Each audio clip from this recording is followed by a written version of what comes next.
인류의 미래가 걸린 기후위기 문제, 대선 후보 TV 토론에서도 중요한 의제로 다뤄지고 있는데요.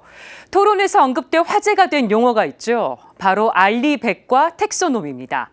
전문 용어지만 기후변화 대응에 중요한 단어들입니다. 기후변화 대응을 위해서 알아둬야 할 개념과 용어들 장현민 기자가 정리했습니다. 기후변화에 대한 위기감이 사회 전반으로 퍼지면서 관련 용어도 쏟아지고 있습니다. 지난 3일 열린 대선 후보 간 토론에선 알리백과 블루수소, 텍소노미 등의 용어가 언급돼 관심을 받기도 했습니다. 이날 언급된 알리백은 재생가능에너지 100%의 줄임말입니다. 2050년까지 기업이 사용하는 전력을 모두 재생에너지로 바꾸자는 캠페인을 뜻합니다. 또 블루수소는 화석연료를 통해 수소를 생산할 때 함께 배출되는 이산화탄소를 따로 저장해 대기 중으로 이산화탄소가 배출되는 것을 억제하며 생산한 수소를 의미합니다.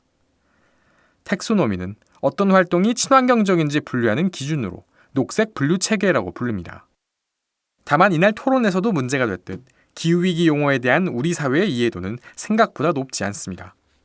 한국리서치가 지난해 12월 실시한 조사에선 응답자의 절반가량이 기후변화 협약, 기후변화에 관한 정부 간 패널 등 핵심 용어에 대해 잘 모르고 있다는 결과가 나오기도 했습니다. 가장 먼저 기후변화 협약은 온실가스의 인위적 방출을 규제하겠다는 국가 간 협약을 뜻합니다.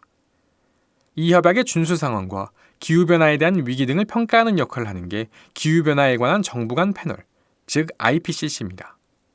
관련 보도에서 자주 언급되는 지구 평균 기온 1.5도 상승 시나리오 역시 IPCC에서 작성한 겁니다.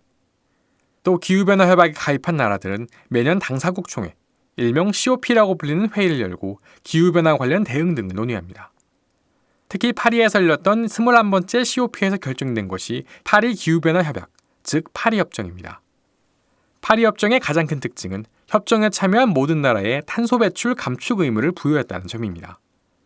대신 각 나라의 탄소 감축 목표는 스스로 결정하게 했습니다. 이것이 바로 국가 온실가스 감축 목표 NDC입니다. 이외에도 기후위기 관련 용어는 이제 일상생활은 물론 각종 뉴스에서도 쉽게 찾아볼 수 있습니다.